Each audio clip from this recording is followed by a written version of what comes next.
Durante siglos, las almas más sensibles han percibido que no todo en este mundo es lo que aparenta. En lo alto de los cielos, en lo profundo del alma y en los susurros de la historia, se han repetido una y otra vez las señales. Algo grande vendrá, algo que sacudirá a la Iglesia, al mundo y a cada corazón que aún late con fe.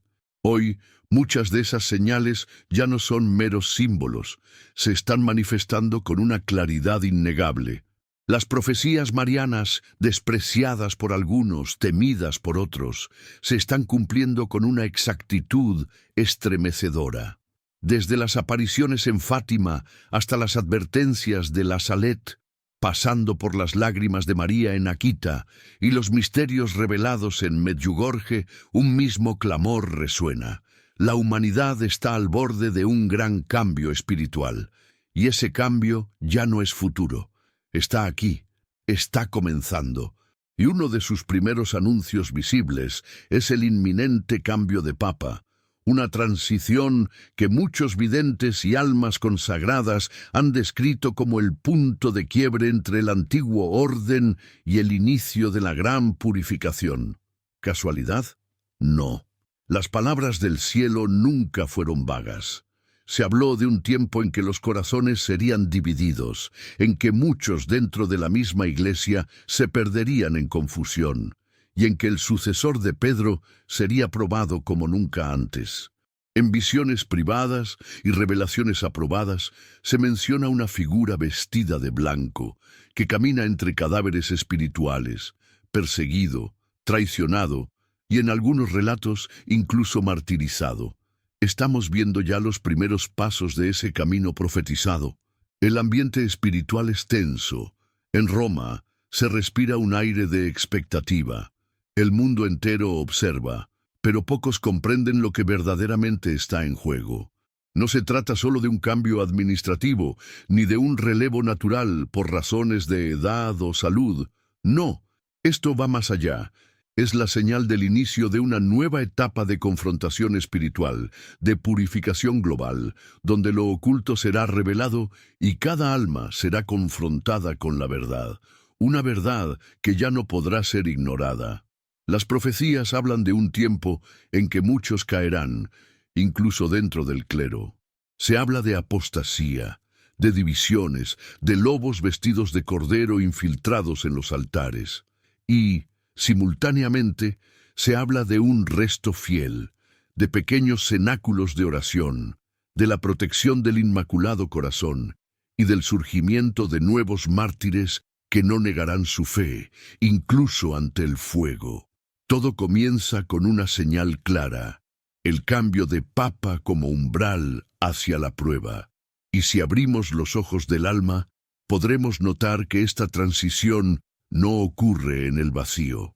Está acompañada por eventos globales que parecen sincronizados, guerras que estallan repentinamente, catástrofes naturales sin explicación lógica, una humanidad cada vez más dividida entre la luz y las sombras. Los corazones están siendo probados.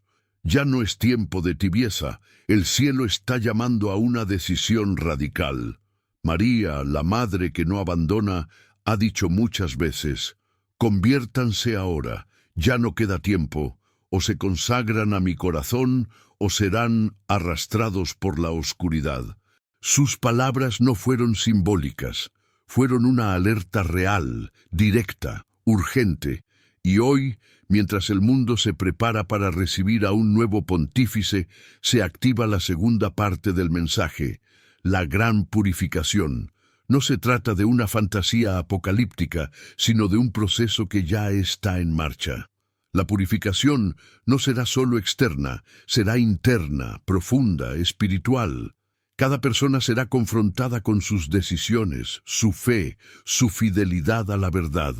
La luz será derramada sobre las tinieblas, y los que aún vivan en la mentira no resistirán. La Virgen no vino a causar miedo, sino a preparar a sus hijos. Pero quienes se nieguen a escuchar, sufrirán las consecuencias de su indiferencia. Y tú, que estás viendo este mensaje ahora mismo, no llegaste aquí por casualidad. Tu espíritu fue atraído, porque dentro de ti ya hay una inquietud.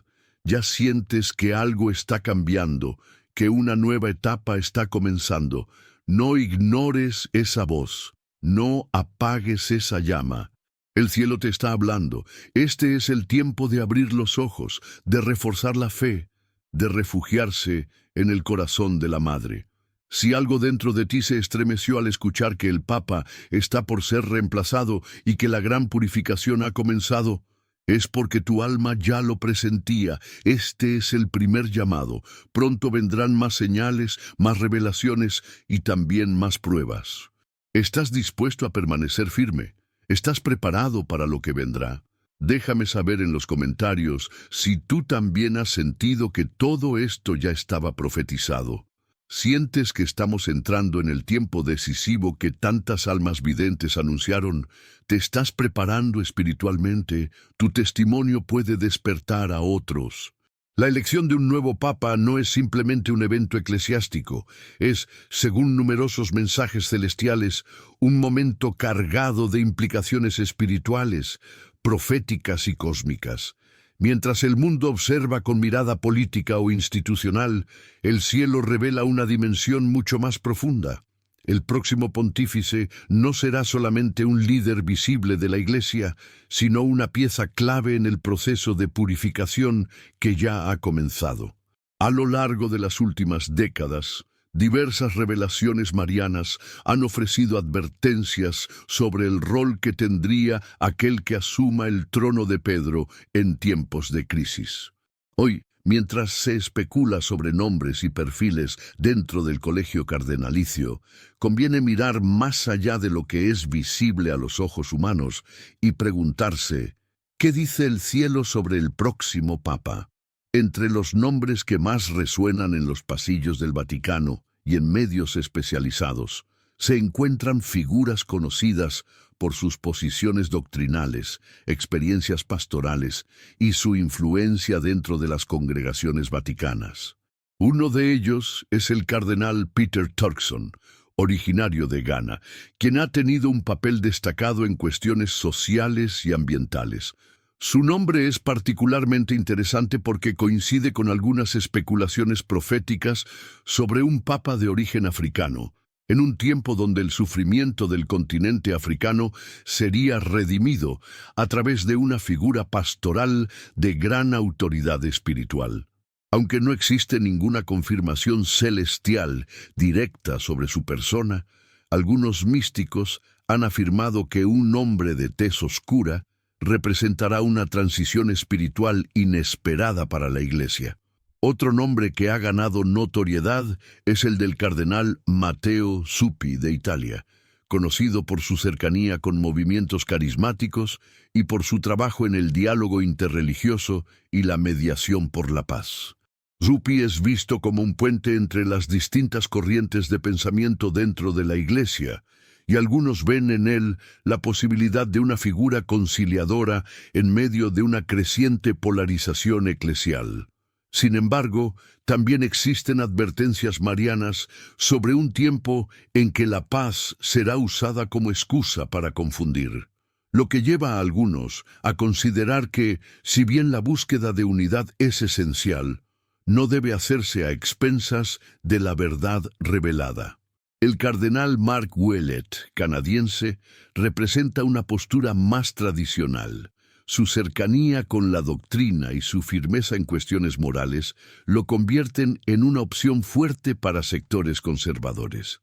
Algunas revelaciones, especialmente las que provienen de místicos contemporáneos, como Luz de María, alertan sobre un tiempo en que la fe auténtica será puesta a prueba, y que solo aquellos que permanezcan firmes podrán sostener la luz en medio de la oscuridad doctrinal.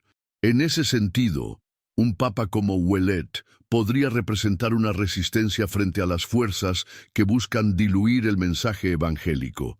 Sin embargo, su perfil reservado podría jugar en su contra en un mundo que exige una presencia mediática constante.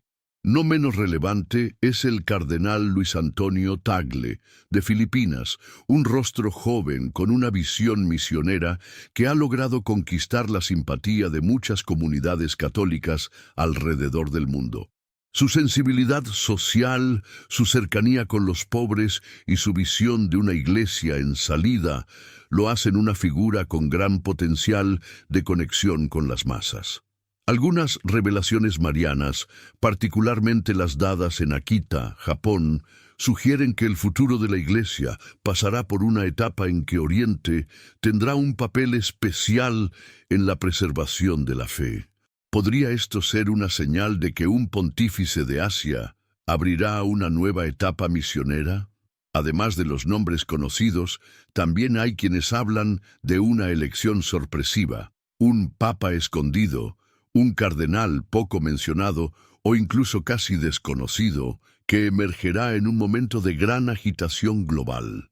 Algunas profecías incluso mencionan que no será un favorito en las primeras votaciones, pero que su elección será impulsada por circunstancias extraordinarias, como una crisis repentina en la Iglesia o una revelación inesperada. Esta figura, según algunos videntes, tendrá una misión profética: preparar a la Iglesia para los últimos tiempos y guiar al remanente fiel durante la gran tribulación. Su pontificado no estará marcado por los aplausos del mundo, sino por las lágrimas de Getsemaní y la cruz del Calvario. Las advertencias del cielo no solo apuntan a la identidad del próximo Papa, sino al contexto en que ejercerá su ministerio. Mensajes de Garabandal, La Salette y Fátima coinciden en describir un tiempo en que la confusión será tan grande que incluso los elegidos podrían ser engañados. En ese marco, el papel del Papa se vuelve aún más delicado. Tendrá que discernir entre la verdad y la mentira, entre la presión mediática y la voluntad divina, entre el aplauso de las multitudes y el susurro del Espíritu Santo. La Virgen ha advertido en múltiples apariciones que el próximo pastor de la Iglesia tendrá que caminar sobre brasas ardientes y que su fidelidad será puesta a prueba por dentro y por fuera. Asimismo, hay profecías que advierten sobre un cónclave manipulado, influenciado por fuerzas externas, incluso por poderes anticristianos, infiltrados en las estructuras de la Iglesia. En tal contexto, algunos místicos aseguran que el Espíritu Santo intervendrá de forma directa, como en los primeros siglos, para preservar la autenticidad de la elección. Otros, sin embargo, alertan sobre la posibilidad de una falsa elección, que daría lugar a un antipapa que dividiría a los fieles. En cualquiera de los casos, el llamado del cielo es a la oración intensa, al ayuno y a la intercesión por el discernimiento de los cardenales. El próximo papa podría ser la voz que anuncie el inicio del juicio sobre las naciones, o aquel que sea llevado al martirio como el obispo vestido de blanco de Fátima. Podría ser el papa del triunfo del Inmaculado Corazón, o el que tenga que resistir al lobo dentro del redil. Lo cierto es que su figura no puede ser analizada solamente desde los criterios humanos o diplomáticos. Su perfil debe ser interpretado a la luz de los mensajes celestiales, de las señales de los tiempos y del clamor de los justos. La Virgen no nos llama a hacer apuestas, sino a prepararnos espiritualmente para un tiempo en que la guía del verdadero pastor será vital para no caer en el abismo. Entre los rostros conocidos y las sorpresas del Espíritu se esconde el elegido del cielo. No necesariamente será el más carismático, ni el más mediático, ni el más tolerado por el mundo, pero será aquel cuyo corazón esté dispuesto a ser moldeado por la cruz, porque en los días que vienen no bastará con gobernar con sabiduría humana. Se necesitará una obediencia radical al plan divino, una visión profética y una entrega total, incluso hasta el derramamiento de sangre. Quien será el próximo papa ya ha sido visto por el cielo, y sus pasos están siendo vigilados por ojos invisibles. ¿Y tú qué opinas? ¿Crees que el próximo papa será un pastor fiel según el corazón de Dios o uno más entre los que vendrán a dividir el rebaño? Deja tu comentario con lo que el Espíritu te muestra. Desde las visiones de Fátima hasta los mensajes más recientes dados a videntes contemporáneos, la figura del último papa ha sido objeto de intensa reflexión, oración y discernimiento. La imagen del obispo vestido de blanco, revelada en el tercer secreto de Fátima y confirmada años después por el mismo Vaticano, ha sido ampliamente debatida por teólogos, profetas y fieles que buscan comprender su identidad y rol en el clímax espiritual del mundo. ¿Será este último pontífice un mártir, un traidor oculto bajo el manto sagrado o el gran restaurador esperado por generaciones? En la visión descrita por Sor Lucía, los tres pastorcitos vieron a un obispo vestido de blanco que caminaba entre los cuerpos de fieles perseguidos y mártires, ascendiendo una montaña mientras rezaba por las almas. Al llegar a la cima, fue asesinado por soldados y detrás de él morían obispos, sacerdotes y laicos. Esta visión no fue interpretada de forma cerrada por la Iglesia, abriendo espacio para múltiples posibilidades escatológicas. Algunos creen que ya se cumplió parcialmente con el atentado a Juan Pablo II, mientras otros argumentan que el cumplimiento pleno aún está por venir, en un contexto de juicio y purificación global. Numerosos mensajes marianos posteriores han retomado esta figura. En Akita, Japón, la Virgen habló de una gran purificación que alcanzaría incluso los más altos niveles de la Iglesia, profetizando una división profunda entre los pastores y una prueba que dejaría en pie solo a los verdaderamente fieles. En otras revelaciones, como en San Nicolás y Medjugorje, se ha advertido sobre tiempos de confusión espiritual, donde muchos serían engañados incluso por líderes que aparentan santidad. Esto ha generado una inquietante pregunta. ¿El último papa será un mártir por la verdad, un traidor disfrazado de luz o un restaurador enviado por el cielo? Una corriente de pensamiento considera que el último pontífice será un mártir auténtico, alguien que no negará la fe, aunque eso le cueste la vida. Este perfil es sustentado por visiones que lo muestran rodeado de enemigos, abandonado por gran parte de la jerarquía eclesiástica, caminando hacia su destino como Cristo hacia el Calvario. Según esta interpretación, su sacrificio será necesario para la resurrección espiritual de la Iglesia. Sería el Papa del Apocalipsis, aquel que dará su sangre como semilla de una nueva era, preparando el camino para el triunfo del Inmaculado Corazón de María. Otros, sin embargo, sostienen que el último Papa podría ser un traidor desde dentro. Esta visión, más sombría, se basa en advertencias sobre lobos vestidos de ovejas, sobre la llegada de un falso pastor que abrirá las puertas del redil al enemigo. Algunos místicos han alertado que incluso la silla de Pedro podría ser ocupada en un momento por alguien que no ha sido elegido según la voluntad divina, sino mediante estrategias humanas y pactos oscuros. Este líder no hablaría como Cristo, sino como el mundo, y su misión sería destruir desde dentro la fe de los sencillos.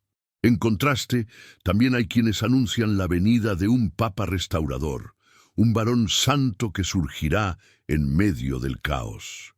Algunos mensajes proféticos lo describen como oculto, protegido por el cielo hasta el momento oportuno.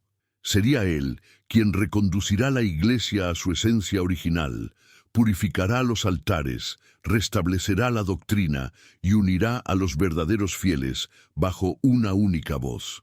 Su presencia será como una señal del amanecer después de una larga noche. Este Papa estaría vinculado a la consagración definitiva al corazón inmaculado y al comienzo de una era de paz, aunque precedido de dolorosas pruebas y persecuciones. En este contexto de visiones, advertencias y expectativas, muchos se preguntan, ¿cómo discernir el verdadero perfil del último pontífice? La respuesta, según varios mensajes celestiales, no está tanto en las apariencias ni en las palabras, sino en los frutos. El Papa auténtico, mártir o restaurador, será siempre aquel que no se aparta del Evangelio, que proclama la verdad, aunque sea impopular, que no pacta con el error, que guía con humildad y firmeza. Su cruz será pesada, pero su fidelidad atraerá la protección divina. Será probado como oro en el fuego, pero no se rendirá. La Virgen María, en múltiples apariciones, ha llamado a orar por el Papa con insistencia. Esta súplica no es casual. Significa que el destino de la Iglesia está profundamente unido al destino de su pastor visible. El enemigo sabe que golpeando al pastor dispersa a las ovejas. Por eso, en este tiempo final, es crucial un pueblo que interceda, que vigile y que no se deje llevar por las emociones o ideologías. El cielo ha prometido asistencia, pero exige fidelidad, vigilancia y discernimiento. En algunos mensajes menos conocidos se habla incluso de una doble presencia, un falso papa y un verdadero papa oculto. Esta doble realidad generaría confusión, divisiones e incluso escándalo entre los fieles. No se trataría de cismas externos visibles al principio, sino de una sutil desviación del espíritu, donde la verdad sería relativizada y el error vestido de caridad. Solo aquellos anclados en la oración y la Eucaristía discernirían el verdadero rostro del buen pastor. En este posible escenario, el mártir y el traidor coexistirían al mismo tiempo, y el juicio comenzaría desde dentro del santuario. Al observar el panorama actual del Vaticano, muchos fieles intuyen que algo se está gestando. Las renuncias, las tensiones internas, la ambigüedad en algunos discursos y el silencio frente a ciertas crisis morales alimentan preguntas legítimas. ¿Está la Iglesia atravesando su Getsemaní? ¿Se acerca el momento en que Pedro deberá dar su testimonio supremo? ¿Está el Papa actual preparando el camino para su sucesor profetizado? ¿O es él mismo parte del cumplimiento profético? El tercer secreto de Fátima, aunque divulgado parcialmente, sigue siendo motivo de debate. Algunos exégetas creen que no se ha revelado todo, o que fue presentado de forma limitada para evitar alarma. Sin embargo, la Virgen ha dicho que todo lo necesario fue dicho. Es el tiempo el que revelará el significado. Lo que hoy parece enigma, mañana será luz para quien haya mantenido la fe. El juicio comienza en la casa de Dios, y cada alma deberá elegir a quién seguir, al que habla dulcemente pero desvía, o al que, como Cristo, sangra en silencio por amor a la verdad. ¿Y tú, qué piensas que representa realmente la figura del obispo vestido de blanco? ¿Estamos ante un mártir, un impostor o un futuro restaurador de la fe? Déjame tu opinión en los comentarios. Durante siglos, los místicos, santos y visionarios han advertido sobre un tiempo futuro en el que una gran oscuridad espiritual envolvería a la Iglesia desde dentro.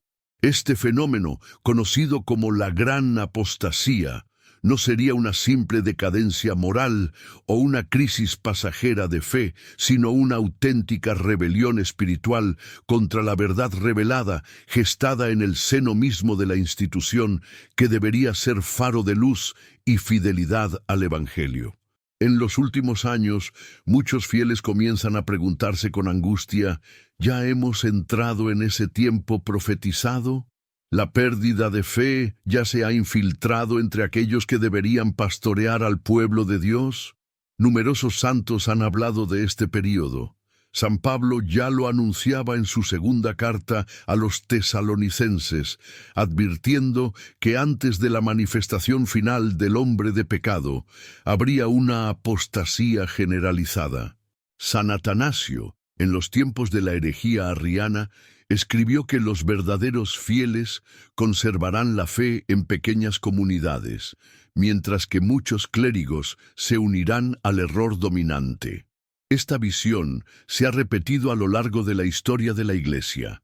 La beata Ana Catalina Emmerich tuvo visiones estremecedoras sobre una iglesia paralela, una falsa iglesia construida por hombres dentro de la misma estructura visible, donde todo parecería igual por fuera, pero estaría vacía por dentro, desprovista de verdad y de la presencia del Espíritu Santo. Las apariciones de la Virgen María en los últimos siglos han enfatizado con fuerza esta misma advertencia. En La Salette, Francia, en 1846, la Virgen dijo a los videntes Mélanie y Maximin que Roma perderá la fe y se convertirá en la sede del Anticristo. Aunque esta frase ha sido objeto de numerosas interpretaciones y controversias, muchos la ven como una señal clara del riesgo de corrupción doctrinal, incluso en los niveles más altos de la jerarquía eclesial. La Virgen habló también de sacerdotes que se han convertido en cloacas de impureza y de obispos que dejarán de proclamar la verdad para abrazar el espíritu del mundo. En Fátima, el tercer secreto, aunque no revelado en su totalidad oficialmente, ha sido interpretado por diversas figuras eclesiásticas como una alusión directa a la pérdida de fe entre los pastores de la Iglesia y a un grave castigo que vendrá si no hay conversión. La apostasía no siempre se manifiesta como una negación frontal de los dogmas. A veces es mucho más sutil. Se disfraza de progresismo, de falsa misericordia, de un ecumenismo mal entendido que diluye la verdad en nombre de la unidad. Se expresa cuando se relativiza el pecado, se niega el juicio de Dios, se calla sobre las realidades del infierno y se reemplaza la cruz por un discurso motivacional vacío de poder espiritual. Muchos fieles sienten confusión al escuchar sermones donde se omite completamente el llamado al arrepentimiento, y en su lugar se predica una fe sin exigencias, una salvación sin conversión, un cielo sin necesidad de cargar con la cruz. Los documentos del Magisterio también han señalado los signos de esta crisis. El Papa San Pío X, en su encíclica Pascendi Dominici Gregis, 1907, condenó el modernismo como la síntesis de todas las herejías, advirtiendo que esta corriente herética se infiltraría en los seminarios y en el clero bajo una apariencia de renovación intelectual y adaptación cultural. Este modernismo, que relativiza la verdad revelada y coloca la experiencia subjetiva por encima del dogma, ha resurgido con fuerza en nuestros tiempos, tomando formas sofisticadas y muchas veces difíciles de identificar a simple vista. El Papa Pablo VI, en una declaración memorable de 1972, expresó con pesar: por alguna fisura, el humo de Satanás ha entrado en el templo de Dios. No se refería a una amenaza externa, sino a una influencia espiritual dentro mismo del ámbito eclesial. Esta afirmación resuena hoy con más fuerza que nunca. Muchos observan con preocupación cómo ciertas corrientes dentro de la Iglesia promueven una teología sin Cristo crucificado, una pastoral sin conversión y una espiritualidad centrada más en el bienestar humano que en la santidad. En tiempos recientes, sacerdotes fieles han sido perseguidos por mantener la doctrina tradicional, mientras que quienes promueven herejías manifiestas continúan con respaldo y visibilidad. Escándalos sexuales, corrupción financiera, pactos ambiguos con ideologías opuestas a la fe y una profunda indiferencia hacia las enseñanzas marianas y escatológicas parecen ser signos cada vez más frecuentes de que estamos inmersos en una gran purificación. La gran apostasía no es un evento puntual, sino un proceso, un abandono progresivo de la fe verdadera, que comienza con el silencio ante el error, continúa con la complacencia con el mundo y desemboca en la traición a Cristo. En este contexto, se entiende por qué muchas apariciones actuales insisten tanto en la fidelidad a la Eucaristía, en la oración del Santo Rosario, en el uso de sacramentales y en el refugio en el Inmaculado Corazón de María. Es un llamado urgente a no dejarnos arrastrar por la corriente de la confusión, sino a permanecer anclados en la tradición, en la palabra de Dios y en la enseñanza auténtica del magisterio. Los fieles tienen derecho a la verdad y, más aún, tienen la obligación de defenderla. El catecismo enseña que todos los bautizados participan del oficio profético de Cristo y pueden, e incluso deben, expresar su desacuerdo cuando ven que la fe es deformada.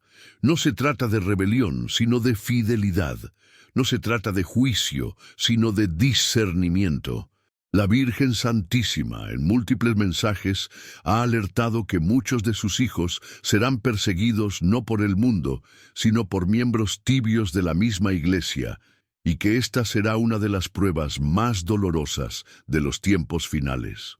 No estamos hablando solo de errores teológicos, sino de una crisis espiritual profunda, una sequedad que apaga la llama de la fe. Una oscuridad que entra cuando se deja de predicar la verdad con valentía. Y en esta noche espiritual, los verdaderos discípulos serán reconocidos por su fidelidad silenciosa, por su amor a la verdad y por su disposición a sufrir antes que traicionar a Cristo. En medio del silencio de muchos púlpitos, la voz profética de los sencillos, de los que rezan en silencio, de los que lloran por los pecados del mundo, se vuelve aún más potente. Son ellos los verdaderos centinelas de la fe, las lámparas encendidas en medio de la noche. ¿Qué opinas tú sobre esta situación? ¿Crees que ya estamos viviendo la gran apostasía que tanto se anunció? Déjame tu reflexión en los comentarios. Durante siglos, videntes, santos y místicos han repetido una advertencia que parece ahora más urgente que nunca. El juicio comenzará por la casa de Dios. Esta expresión, repetida en la Sagrada Escritura y en múltiples mensajes proféticos, revela una lógica espiritual profunda y perturbadora. Antes de que el mundo sea purificado, debe ser purificada la Iglesia. Y cuando decimos Iglesia, no hablamos únicamente de estructuras visibles, sino del corazón mismo de su liderazgo. Por eso, la purificación global comienza, según estas revelaciones, en el Vaticano. Para entender este misterio, es necesario partir de un principio espiritual clave. Dios no tolera la hipocresía en lo sagrado. Cuando lo profano se mezcla con lo santo, cuando los altares son contaminados por ambiciones humanas, cuando se usa el nombre de Cristo para obtener poder o riqueza, la justicia divina se activa. En toda la historia bíblica, desde el Antiguo Testamento hasta las cartas del Apocalipsis, vemos cómo los primeros en ser corregidos no son los paganos, sino los consagrados. Los profetas denunciaron constantemente a los sacerdotes corruptos, a los falsos pastores y a los líderes religiosos que desviaban al pueblo. Esa misma lógica profética se aplica hoy. En los mensajes de Nuestra Señora en diversas apariciones aprobadas, como Fátima, La Salet, Akita y San Nicolás, hay una constante que no puede ser ignorada, la advertencia de una crisis interna en la Iglesia. La Virgen no habla con ambigüedad. Ella señala que muchos sacerdotes perderán la fe, que los obispos se opondrán a obispos y que desde los altos puestos eclesiásticos vendrá una gran confusión. Estas profecías no son teorías de conspiración ni invenciones apocalípticas. Están documentadas, muchas veces reconocidas por la propia Iglesia y coinciden con lo que estamos presenciando. Hoy, el mundo mira al Vaticano no solo como un centro espiritual, sino como un símbolo de autoridad. Pero ese símbolo ha sido golpeado por escándalos, divisiones internas, contradicciones doctrinales y silencios ante cuestiones morales fundamentales. Muchos fieles, confundidos y heridos, se preguntan si aún pueden confiar. Y es en este contexto que las revelaciones marianas cobran un nuevo peso. Cuando la Virgen María habla de purificación, no lo hace desde el castigo, sino desde el amor. El juicio es, en realidad, una forma de corrección, un acto de misericordia que busca restaurar la verdad y la santidad perdidas. ¿Por qué empieza por el Vaticano? Porque es ahí donde se concentra la mayor responsabilidad espiritual del mundo. El Papa, los cardenales, los obispos y sacerdotes tienen una misión de pastoreo que implica una altísima cuenta ante Dios. No es casualidad que, en el tercer secreto de Fátima, se vea a un obispo vestido de blanco caminando entre ruinas, rodeado de cadáveres, hasta ser él mismo martirizado. Esta visión es símbolo de una iglesia atravesando su propia pasión.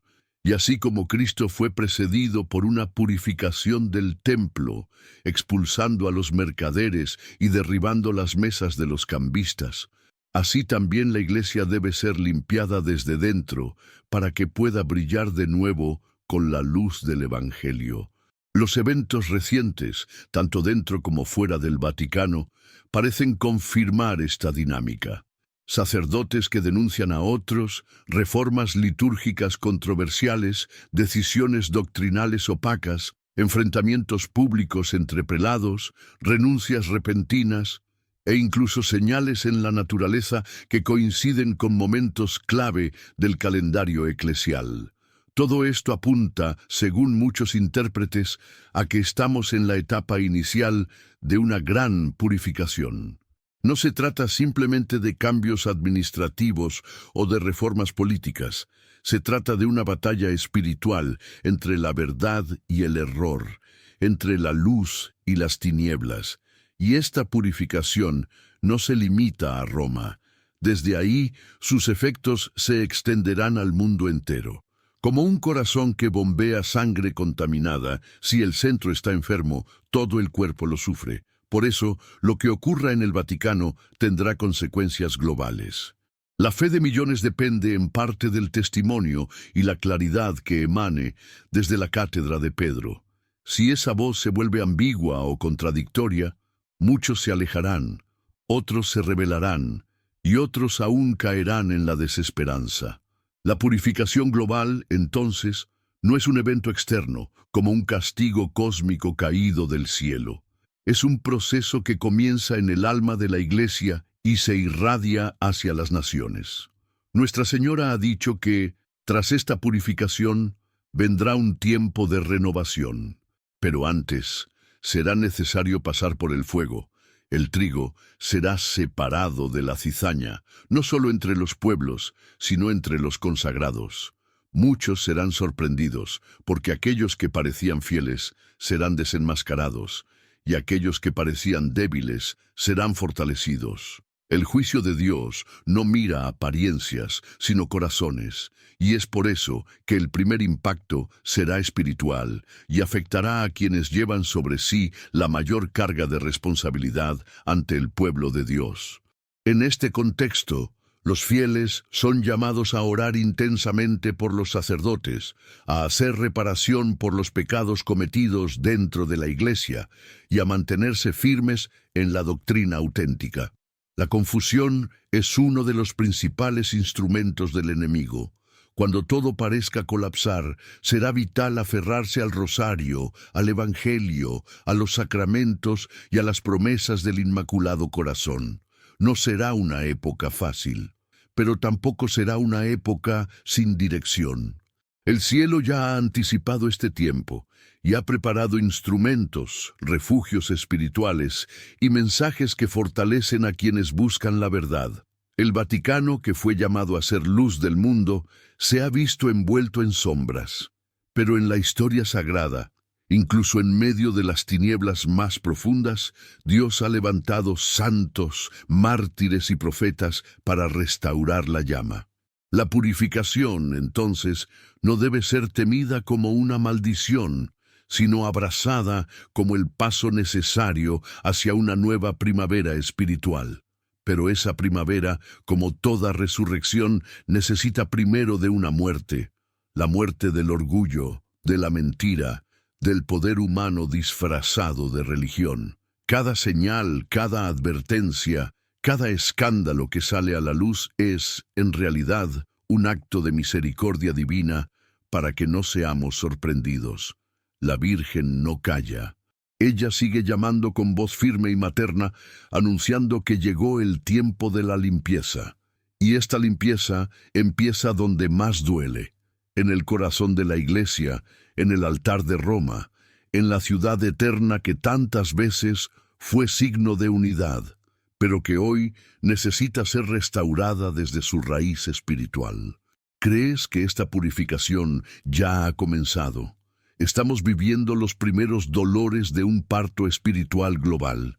Cuéntanos en los comentarios cómo percibes tú este llamado urgente del cielo. Desde hace más de un siglo, 3 apariciones marianas han marcado profundamente la conciencia profética de la Iglesia y del mundo. Fátima en 1917, La Salette en 1846 y Akita en 1973. Aunque separadas por tiempo y distancia, estas manifestaciones celestiales forman una unidad misteriosa y contundente. Como piezas de un rompecabezas, cada una entrega una advertencia, una promesa y un llamado urgente a la conversión. Sin embargo, es solo al unir sus mensajes que emerge con claridad un panorama apocalíptico que, lejos de pertenecer al pasado, parece hablar directamente del tiempo que estamos viviendo. En La Salette, en lo alto de los Alpes franceses, la Virgen María se apareció a 2 niños pastores y lloró. Su llanto, intenso y silencioso, fue acompañado por palabras fuertes dirigidas tanto al clero como al pueblo. María advirtió sobre la decadencia moral, la irreverencia hacia el domingo, la blasfemia y la tibieza del sacerdocio. Dijo que Roma perdería la fe y se convertiría en la sede del anticristo. Estas palabras, que en su momento fueron ocultadas en parte y motivo de controversia, cobran una resonancia aterradora cuando se contrastan con los acontecimientos actuales. Divisiones internas en la Iglesia, escándalos públicos, pérdida de autoridad moral y una creciente secularización incluso dentro del clero. La Salette fue el primer anuncio claro de que el combate final no sería únicamente entre naciones o ideologías, sino dentro del mismo cuerpo eclesial. Décadas más tarde, en 1917, la Virgen vuelve a manifestarse, esta vez en Fátima, Portugal. Allí entrega a 3 pequeños pastores, Lucía, Francisco y Jacinta, un mensaje profundamente escatológico, dividido en 3 partes. La segunda parte del mensaje profetizó la Segunda Guerra Mundial y la expansión del comunismo si el mundo no se convertía. Pero es el llamado tercer secreto, el que ha suscitado mayor misterio y debate. Aunque en el año 2000 el Vaticano divulgó una versión del secreto centrada en una visión simbólica de un obispo vestido de blanco, asesinado junto con otros cristianos, muchos estudiosos y testigos cercanos a Sor Lucía afirman que esa revelación está incompleta. De hecho, testimonios como los del cardenal Chiappi y el padre Malachi Martin sugieren que el contenido del secreto implicaría una apostasía dentro de la Iglesia que comenzaría por la cima de su jerarquía. Sor Lucía llegó a escribir que el combate final entre el reino de Cristo y Satanás sería sobre el matrimonio y la familia, señalando una batalla moral y espiritual que ya está en pleno desarrollo. En Akita, Japón, en 1973, la Virgen vuelve a hablar, esta vez a una religiosa llamada Sor Agnes Sasagawa, en un convento aislado que poco tenía que ver con los escenarios anteriores. Sin embargo, el contenido del mensaje fue directo, estremecedor y profundamente conectado con los anteriores. María declaró que si la humanidad no se arrepentía, Dios enviaría un castigo mayor que el diluvio, fuego caerá del cielo, y una gran parte de la humanidad será aniquilada. Más impactante aún fue la advertencia de que los cardenales se opondrían a cardenales y obispos contra obispos. Añadió que la Iglesia estaría llena de quienes aceptan compromisos y que muchos sacerdotes se volverían instrumentos de Satanás. Esta afirmación no puede ser tomada a la ligera, especialmente al considerar la crisis de identidad y fidelidad que atraviesan numerosos sectores eclesiales. Akita no solo retoma el mensaje de la Salet, sino que lo actualiza con imágenes aún más graves, coincidiendo con las visiones de Fátima. Ahora, si conectamos estas tres apariciones, surge una línea profética clara y consistente. Todas denuncian la corrupción dentro de la Iglesia, la pérdida de fe en el clero, la apostasía doctrinal y moral y el anuncio de un juicio divino. No son mensajes contradictorios, sino progresivos. La Salet fue la advertencia inicial, Fátima fue la revelación detallada, y Akita es la confirmación final. En conjunto, ofrecen un mapa espiritual de los tiempos modernos. Pero más aún, cada mensaje contiene un llamado urgente al arrepentimiento, a la oración, especialmente del rosario, al sacrificio y a la reparación por los pecados del mundo. Otro punto en común entre las tres apariciones es la presencia de señales celestiales o fenómenos que actúan como confirmación sobrenatural. En Fátima, el milagro del sol fue presenciado por más de 70.000 personas. En Akita, una estatua de madera de la Virgen lloró lágrimas humanas en más de 100 ocasiones, analizadas por científicos. En la Salet, aunque no hubo un milagro físico de masas, la fuerza de las palabras y la vida transformada de los videntes impactaron a toda una región. Estos signos no son simples adornos devocionales. Son advertencias físicas de que lo anunciado tiene carácter urgente y viene de lo alto. A nivel doctrinal, estas apariciones apuntan a una misma batalla, la defensa de la fe católica en su integridad. Cuando la Virgen habla de la pérdida de la fe, no se refiere simplemente a una disminución en la asistencia a misa. Se refiere a una apostasía interior, una traición silenciosa de las verdades eternas, muchas veces promovida desde lugares de poder religioso.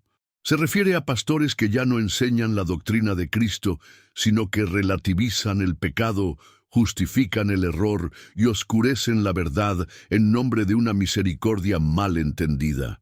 Esta deformación doctrinal, alertada ya en Fátima y Akita, genera confusión entre los fieles y prepara el terreno para una religión global sin cruz, sin conversión y sin redención. Además, estas profecías coinciden en señalar que todo este proceso culminará en una gran purificación. Esta no será solo un cambio estructural en la Iglesia o un nuevo concilio. Será una intervención divina que sacudirá a la humanidad entera. Un tiempo en que el juicio comenzará por la casa de Dios, como lo expresó el apóstol Pedro. Los justos serán protegidos, los tibios serán llamados al arrepentimiento, y los que persistieron en la rebeldía cosecharán lo que sembraron.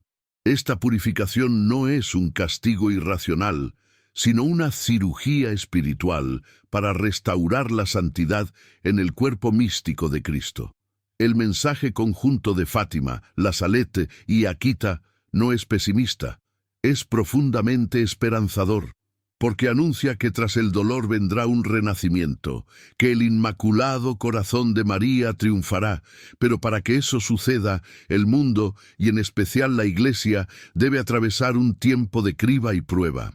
Debe pasar por su Getsemaní, por su noche oscura, antes del amanecer glorioso. ¿Qué opinas tú? Estamos viviendo ya el cumplimiento de estas tres grandes profecías marianas. Cuéntanos en los comentarios cómo interpretas estos mensajes y si crees que estamos ante una batalla final espiritual. En medio de guerras, pestes, terremotos y una creciente oscuridad espiritual que parece envolver al mundo entero, una pregunta retumba en el corazón de muchos creyentes. ¿Por qué Dios guarda silencio? Esta sensación de ausencia divina no es nueva. A lo largo de la historia de la salvación, hubo momentos en que el cielo pareció cerrar sus labios, permitiendo que el caos reinara y que las tinieblas avanzaran sin aparente oposición. Sin embargo, ese silencio no es vacío. Es un lenguaje celestial que requiere un oído afinado, un corazón humilde y una fe perseverante para ser comprendido. Cuando Dios calla, no está ausente. Su silencio puede ser un tiempo de prueba, un espacio de purificación, un acto de misericordia donde el alma humana es llamada a profundizar, a confiar sin ver, a adorar en medio del desierto. En la Biblia, el silencio de Dios precede muchas veces a grandes manifestaciones. Antes del diluvio, Dios dio un largo tiempo de espera. Antes del nacimiento de Jesús, hubo siglos sin profecía. Antes de la resurrección, hubo 3 días de absoluto silencio en el sepulcro. Este patrón divino revela que el silencio no es castigo, sino preludio. En el libro de Amós, el Señor advierte que vendrán días en que no habrá hambre de pan ni sed de agua, sino hambre de escuchar la palabra de Dios. ¿Estamos ya viviendo esos días? Las voces de los profetas se han silenciado. Las iglesias, en muchos lugares, han optado por mensajes vacíos de verdad, diluidos en compromisos con el mundo.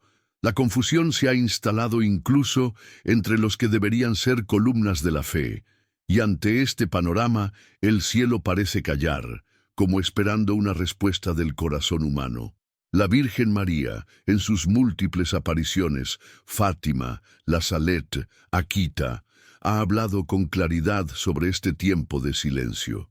Ella ha advertido que llegará un momento en que ni siquiera los pastores tendrán palabras, y los fieles deberán sostenerse en el rosario, en la palabra escrita, en la fidelidad al magisterio verdadero.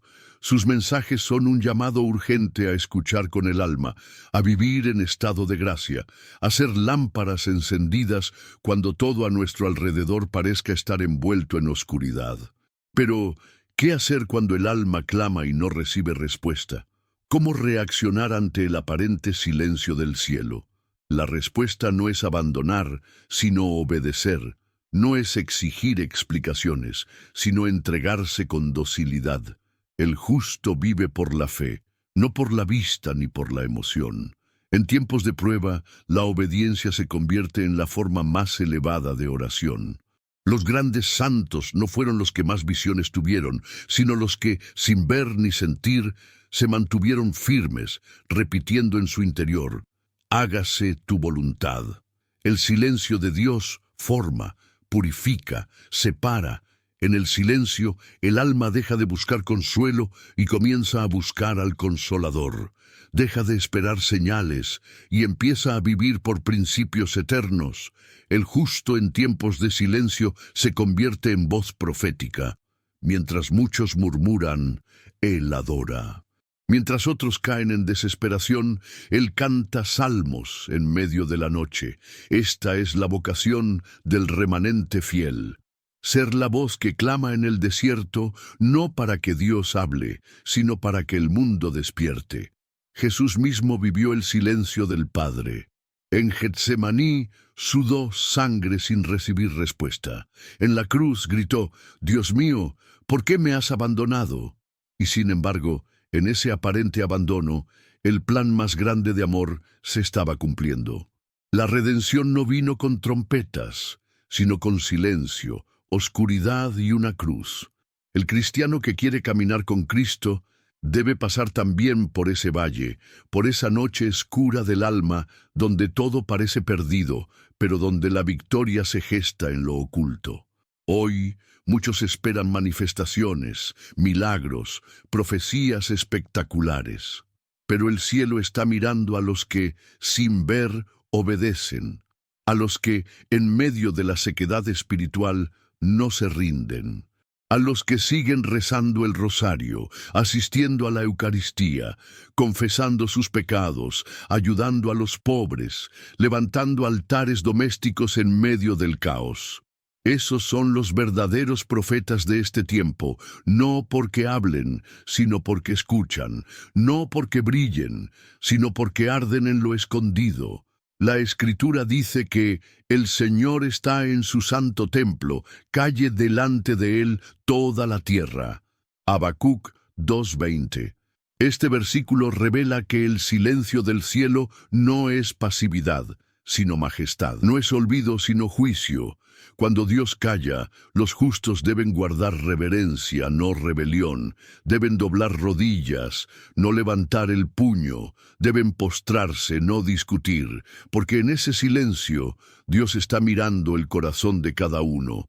Está separando ovejas de cabritos, trigo de cizaña, lámparas llenas de aceite de lámparas vacías. En estos tiempos finales, el silencio del cielo es una trompeta que solo los humildes pueden escuchar. Es un lenguaje espiritual que no se capta con los oídos, sino con la obediencia. Los justos se convierten en respuesta al silencio. Ellos, con su vida, proclaman que Dios no ha abandonado a su pueblo. Ellos son la voz que resuena en el desierto espiritual de esta generación. Y en ellos el cielo habla más fuerte que nunca, no con palabras humanas, sino con el testimonio que vence al mundo. Cuando todo parece calar, los justos deben cantar. Cuando todo parece derrumbarse, los fieles deben mantenerse en pie. Cuando el mundo se burla y dice que Dios ha desaparecido, los que aman de verdad deben responder con actos de fe que trascienden la lógica. Porque la verdadera fe no necesita ver, solo necesita amar. Amar en el silencio, amar en la oscuridad, amar cuando nadie más lo hace. Así, la voz de los justos se convierte en eco del mismo corazón de Dios, y aunque el cielo calle, la tierra será sacudida por la fidelidad de los que no han doblado sus rodillas ante Baal. ¿Y tú, alguna vez has sentido ese silencio en tu vida espiritual? ¿Cómo has respondido cuando el cielo parece guardar silencio ante tus oraciones? Cuéntanos en los comentarios cuál ha sido tu experiencia y cómo has aprendido a escuchar la voz de Dios en medio del aparente vacío. En los últimos tiempos, los mensajes del cielo han sido cada vez más urgentes, directos y reiterativos. Desde Fátima hasta Akita, pasando por la Salet y otras apariciones menos conocidas, la Virgen María ha insistido en una verdad que no puede ser ignorada. Vendrá una gran purificación, una tormenta espiritual y física que sacudirá los cimientos de la humanidad. En medio de esa oscuridad, ella nos ofrece un refugio seguro, no físico, mas sí espiritual. Su inmaculado corazón. No es solo una devoción piadosa, es una estrategia divina de resguardo, una arca para los tiempos modernos. La Virgen ha dicho claramente, mi corazón inmaculado será vuestro refugio y el camino que os conducirá hasta Dios. Estas palabras, pronunciadas en Fátima, no son una metáfora espiritual vacía, son una indicación profética. Así como en el Antiguo Testamento existía un lugar santísimo donde se encontraba la presencia de Dios, hoy se nos señala el corazón de María como ese lugar escondido donde los fieles encontrarán paz, guía y protección en medio del caos. Prepararse espiritualmente para entrar en ese refugio implica mucho más que palabras o promesas pasajeras. Es un llamado a la conversión auténtica, al abandono del pecado, a la vida sacramental constante y al ofrecimiento diario de uno mismo. Es volver al rosario con fuerza, vivir en estado de gracia y asumir que la batalla que se avecina será, ante todo, una batalla espiritual. En muchos mensajes marianos se nos indica también cómo actuar de forma práctica. La Virgen no solo advierte, también instruye. Nos pide que transformemos nuestras casas en pequeños santuarios, que bendigamos el hogar, que coloquemos imágenes sagradas, que recemos diariamente en familia, que encendamos velas bendecidas no solo como gesto simbólico, sino como acto de fe ante los momentos de oscuridad literal y espiritual que vendrán. En Fátima, la Virgen habló del rezo del rosario diario como una herramienta capaz de detener guerras y obtener milagros. En Medjugorje pidió la consagración diaria al Inmaculado Corazón. En Akita alertó que vendrían tiempos en los que se mantuvieran fieles serían perseguidos por otros que se dicen creyentes, incluso dentro de la Iglesia. Todo esto converge en un mismo llamado: preparar el alma, proteger la familia y edificar el refugio en el corazón. Pero, ¿cómo se entra en ese refugio? Con actos concretos de fe y entrega. Consagrarse al Inmaculado Corazón es sellar un pacto espiritual. No basta con palabras, es necesario un compromiso real. Por eso, se recomienda hacer una consagración formal, como la de San Luis María Grignion de Montfort, o una fórmula más breve pero profunda, como la que recomienda el Padre Gobi en el movimiento sacerdotal mariano. Junto a la consagración, las oraciones tienen un papel fundamental. El rosario debe ser diario, preferiblemente en familia. Las letanías del Inmaculado Corazón, el Ángelus, la oración del Magnificat, la oración al Arcángel San Miguel y especialmente la oración del «Oh Jesús mío», enseñada en Fátima, son armas poderosas para estos tiempos. Otro aspecto esencial es el ayuno. La Virgen ha insistido en que el ayuno puede detener catástrofes. Ayunar con pan y agua los miércoles y viernes, como ha pedido en Medjugorje, es una forma de unir el cuerpo al alma en este combate espiritual. En los momentos de crisis y oscuridad que se avecinan, muchos buscarán refugios materiales, estrategias humanas, seguridad política o tecnológica, pero la verdadera seguridad será espiritual. El que habite al amparo del Altísimo, bajo la sombra del Omnipotente morará, dice el Salmo. Hoy, esa sombra protectora toma forma en el corazón de una madre que intercede sin cesar. Las familias que se consagren, que oren juntas, que vivan con humildad y fe, serán preservadas. No necesariamente de todo sufrimiento físico, pero sí de la desesperación, del engaño, del colapso espiritual, porque no se trata solo de sobrevivir, sino de mantenerse fiel hasta el fin. Es vital también entender que el refugio no es un escape pasivo, es un lugar de transformación. Quien entra en el Inmaculado Corazón de María es preparado para cumplir una misión. Ser luz en medio de la oscuridad, ser intercesor en medio del caos, ser guardián de la fe cuando otros la abandonen. Ella no busca perfección, sino disposición. Busca corazones dóciles, almas dispuestas a vivir el Evangelio radicalmente. Por eso, incluso si te sientes indigno, frágil o lejos, este es el momento de volver, no por mérito, sino por misericordia. Su corazón late con esperanza por cada hijo que aún no ha despertado. La tormenta ya se vislumbra en el horizonte. Guerras, apostasía, desastres naturales, confusión moral y espiritual. Todo esto ya fue anunciado. Pero no se trata de miedo, sino de preparación. Así como Noé fue instruido a construir un arca antes de que la lluvia cayera, nosotros hoy somos llamados a construir una arca espiritual. Ese arca es el Inmaculado Corazón de María. Quien entra en ella encontrará dirección. Quien se refugia no caminará solo. Quien confía verá milagros. ¿Y tú? ¿Ya entraste en este refugio o sigues buscando protección en lugares que no tienen fundamento eterno? Comenta abajo, ¿qué significa para ti el refugiarte en el corazón de María? ¿Ya hiciste tu consagración? ¿Estás guiando a tu familia en esa preparación? Tu testimonio puede despertar a otros. Desde hace décadas, místicos, santos y almas privilegiadas han recibido luces celestiales sobre dos eventos que marcarán un antes y un después en la historia espiritual de la humanidad: el gran aviso y el castigo. Aunque muchos han escuchado hablar de ellos, Pocos comprenden la profundidad de lo que implican, su vínculo con las profecías marianas y lo cerca que podríamos estar de su cumplimiento. Al unir los mensajes de la Virgen María en lugares como Garabandal, Medjugorje y Akita, con revelaciones privadas dadas a santos como Padre Pío, Santa Faustina y Ana Catalina Emmerich, se forma un cuadro inquietante que señala que los tiempos profetizados ya no son futuros, sino actuales. ¿Cuánto falta para el aviso? ¿Qué señales han sido ya cumplidas? ¿Cómo discernir la cercanía del castigo?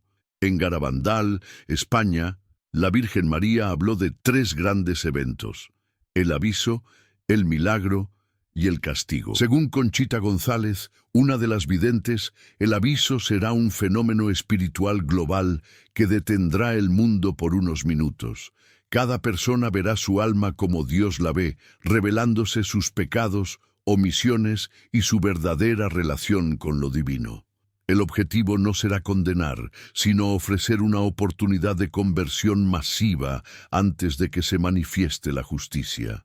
La Virgen advirtió que el aviso llegaría cuando la situación moral estuviese en su punto más bajo, cuando todo pareciera perdido y cuando la Iglesia atravesara una gran confusión interna. Estos elementos hoy resuenan con fuerza. Guerras, inmoralidad, apostasía e incluso escándalos dentro del clero se han multiplicado de forma alarmante. Padre Pío, aunque muy discreto en sus mensajes privados, habría mencionado en cartas a sus hijos espirituales un gran día de iluminación, donde las almas verían sus pecados como una chispa antes del juicio. Las similitudes con el aviso de Garabandal son innegables. En Akita, Japón, la Virgen advirtió que si la humanidad no se arrepiente, Dios enviará un castigo más grande que el diluvio, cayendo fuego del cielo y destruyendo gran parte de la humanidad. La advertencia está condicionada al arrepentimiento, pero la Virgen también señaló que incluso dentro de la Iglesia habría división, confusión y pérdida de la fe. Santa Faustina Kowalska escribió en su diario que un rayo de misericordia precedería al día de la justicia. La expresión remite nuevamente a la idea de una iluminación interior, de una advertencia previa a un juicio colectivo. Estas pistas nos hacen entender que el cielo ha querido preparar a la humanidad gradualmente. Primero a través de apariciones, luego con mensajes más apremiantes y finalmente con fenómenos que serán visibles, innegables e irresistibles. El aviso sería, por tanto, el último llamado de misericordia antes de que la justicia purifique la tierra. En términos cronológicos, no se ha dado una fecha exacta. Conchita dijo que conoce el año del milagro y que el aviso ocurrirá antes, en un momento en que todo parecerá estar colapsando. Mariloli, otra de las videntes de Garabandal, afirmó que el aviso llegaría cuando la situación de la Iglesia fuese grave y se volviese casi imposible practicar libremente la fe. Hoy, muchos ven que esta realidad se está materializando. Ataques a la moral cristiana, restricciones a las expresiones de fe pública, leyes que contradicen los principios evangélicos y un silenciamiento progresivo de la verdad revelada. En Medjugorje, aunque el contenido completo de los secretos no ha sido revelado, se sabe que 3 de ellos están relacionados con advertencias al mundo. Uno de los videntes, Mirjana, dijo que un sacerdote anunciará los eventos con antelación para que los fieles se preparen espiritualmente. El primer secreto sería una advertencia, el segundo una confirmación visible y el tercero una señal permanente en el lugar de las apariciones. La coincidencia con la estructura de Garabandal es sorprendente, lo que hace pensar que las apariciones están profundamente conectadas. Ana Catalina Emmerich, en sus visiones místicas del siglo XIX, vio una iglesia dividida, debilitada, infiltrada y un papa huyendo entre ruinas. Describió también una iluminación del alma global antes de grandes castigos. Su lenguaje, aunque simbólico, encaja con las demás revelaciones y aumenta el peso de los indicios. También Sor Elena Aiello, mística italiana del siglo XX, habló de fuego cayendo del cielo, ciudades destruidas y el cielo ennegrecido, como respuesta divina a la obstinación del pecado. Cada mensaje no solo confirma lo anterior, sino que añade urgencia y claridad al panorama. El Catecismo de la Iglesia Católica menciona una última prueba antes del regreso glorioso de Cristo. Esta prueba sacudirá la fe de muchos, expondrá la falsedad religiosa y purificará la Iglesia. Esto resuena con el contexto del aviso, una revelación personal y colectiva de la verdad que pondrá a prueba a todos los corazones. Es un momento límite en que cada alma tendrá que decidir a quién quiere pertenecer. El aviso no es solo un fenómeno místico, es un llamado definitivo a la conversión o la perdición. Los signos precursores también han sido objeto de análisis. Muchos videntes hablaron de guerras en Europa, caída del sistema económico, eventos astronómicos inusuales y grandes desastres naturales. El cielo parece haber unido las señales del entorno con el tiempo espiritual. Cuando lo visible y lo invisible se toquen, el aviso será inminente. La reciente intensificación de terremotos, eclipses, conflictos bélicos y la decadencia moral parecen gritar que ya estamos entrando en esa antesala. Pero el tiempo de Dios no es como el nuestro. Para algunos, un año puede parecer eterno. Para el cielo puede ser un suspiro. El castigo, por otro lado, dependerá de la respuesta al aviso. Si el mundo se arrepiente, será mitigado. Si se burla o lo ignora, la justicia se manifestará. Será un tiempo de purificación radical, el fuego espiritual que nos limpiará o el fuego físico que nos consumirá. Muchos santos lo describen como un acto de amor, doloroso, pero necesario. Como un padre que corrige, no por odio, sino por amor a sus hijos. Quienes han investigado estas revelaciones coinciden en que los tiempos son apremiantes. No se trata de sembrar miedo, sino de despertar del letargo espiritual. El propósito del aviso es salvar, no condenar. Prepararse no es solo rezar más, sino vivir cada día como si fuese el último, con el alma en gracia y el corazón abierto a la voluntad divina. Hoy, más que nunca, debemos recordar las palabras de la Virgen. El tiempo se acaba. Muchos no creen hasta que es demasiado tarde. ¿Qué opinas tú? ¿Sientes que estamos ya en los umbrales del aviso? ¿Crees que el mundo responderá con conversión o se precipitará hacia el castigo? Escríbelo en los comentarios. Después del cambio de papa, ¿qué vendrá? ¿Luz o persecución? La historia de la Iglesia ha estado marcada por momentos de profunda oscuridad, seguidos de fulgores de santidad y renovación. Cada vez que un papa abandona la sede de Pedro, ya sea por fallecimiento o renuncia, se abre un umbral espiritual que muchos santos y videntes han interpretado como una bisagra entre dos épocas. En este contexto, no estamos simplemente ante una sucesión eclesial más. Las revelaciones celestiales, los mensajes marianos y las señales del tiempo apuntan a que el cambio papal actual podría ser el umbral definitivo que divide el tiempo de la gracia del tiempo del juicio. ¿Qué vendrá después? ¿Una purificación dolorosa o la manifestación gloriosa del triunfo del Inmaculado Corazón de María?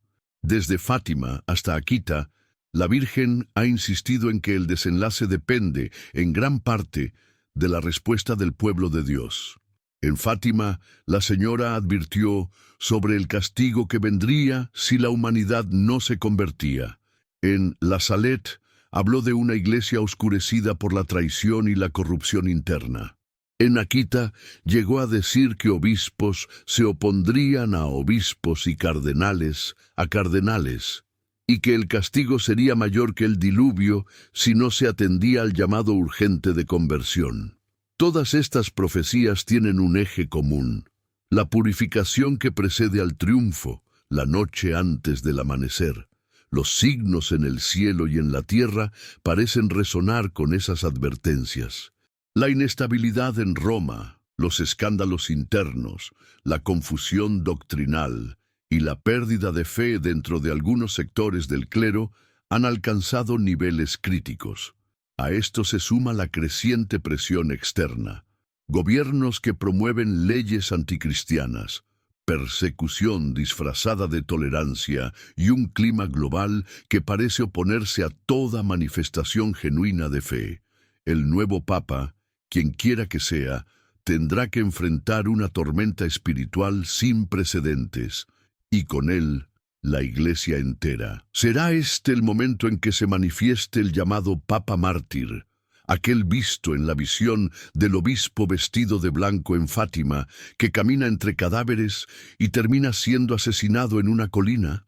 ¿O será un papa que claudica ante las presiones del mundo y, en vez de guiar al rebaño con firmeza, lleva a la Iglesia a una mayor confusión? Las dos posibilidades están presentes en la profecía, y la elección entre una y otra no es únicamente institucional, sino espiritual. El combate final entre la luz y la oscuridad se jugará en el corazón del hombre, pero se reflejará en las decisiones de quienes ocupan los tronos visibles. El mundo espera una señal. Muchos católicos, silenciosamente, oran por un tiempo de restauración. Sueñan con un Papa santo, fervoroso, capaz de guiar al pueblo de Dios en medio de la tormenta, como un nuevo Moisés que conduzca a través del desierto espiritual hacia la tierra prometida del reino eucarístico. Otros, en cambio, temen que el próximo pontífice sea parte de una apostasía encubierta, alguien que, en nombre de la unidad y de la modernidad, termine por diluir las verdades fundamentales del Evangelio. Y entonces la pregunta arde como fuego en el alma de los fieles. ¿Vendrá ahora la luz prometida o la persecución anunciada? ¿Será el inicio del triunfo del Inmaculado Corazón de María o la gran tribulación previa a la venida gloriosa de Cristo? Algunos videntes han hablado de un corto tiempo de paz que precederá al retorno del Señor. Otros han advertido que primero vendrá la purificación total, el zarandeo, la poda de la vid, antes de que broten los frutos. San Luis María Grignion de Montfort profetizó una era mariana en la que los verdaderos apóstoles de los últimos tiempos levantarán la cruz y anunciarán el reino con poder. La Virgen en Fátima habló de un triunfo de su inmaculado corazón como destino seguro. Pero en medio de esas promesas también dejó claro que ese triunfo llegaría luego de muchas lágrimas y sacrificios. Por eso no podemos esperar el triunfo sin antes pasar por la cruz. No habrá gloria sin purificación. El nuevo Papa podría ser el instrumento de ese paso. Si es fiel al cielo, será odiado por el mundo, pero glorioso a los ojos de Dios. Si no lo es, será aceptado por los poderosos, pero rechazado por el Espíritu Santo. La Iglesia está en un punto de quiebre, y cada fiel tiene un papel. No podemos permanecer como espectadores. Este es un tiempo de definición. La tibieza ya no tiene lugar. Se avecinan días en los que decir «soy católico» será un acto de valentía. El rostro del nuevo Papa reflejará, en parte, el rostro del pueblo. Por eso, lo que vendrá depende también de nosotros. ¿Estás preparado para soportar la cruz que precede al triunfo? ¿O esperas solo los días de luz sin pasar por la noche oscura del alma? En los próximos meses, la Iglesia podría ser zarandeada con más fuerza que nunca. Las decisiones que se tomen en Roma resonarán hasta el último rincón de la tierra. Pero hay una certeza que ningún demonio podrá borrar.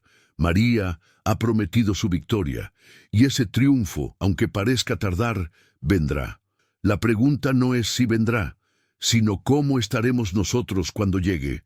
Muchos están esperando señales celestiales para creer, pero el cielo ha hablado en Fátima, en la Salet, en Akita, ha advertido que el humo de Satanás ha penetrado en el santuario, ha pedido penitencia, oración, consagración, ha clamado por el rezo del rosario, por el sacrificio ofrecido con amor, por la fidelidad en lo pequeño. El cambio de papa no es un evento político o administrativo, es una sacudida espiritual, es un eco profético, es una interpelación divina. ¿Y tú crees que lo que viene será un tiempo de restauración o de persecución? ¿Piensas que el nuevo Papa abrirá las puertas al Espíritu Santo o que conducirá a la Iglesia a un tiempo de prueba aún más agudo? ¿Estás dispuesto a ser parte del remanente fiel que sostendrá con oración y sacrificio el cuerpo de Cristo durante la hora más oscura? Ahora que el trono de Pedro se prepara para recibir un nuevo rostro, es el momento de discernir. El cielo sigue esperando la respuesta de los justos. ¿Tú qué crees que vendrá después del cambio de papa? ¿Una primavera espiritual o la noche más oscura? Déjalo en los comentarios y cuéntanos por qué.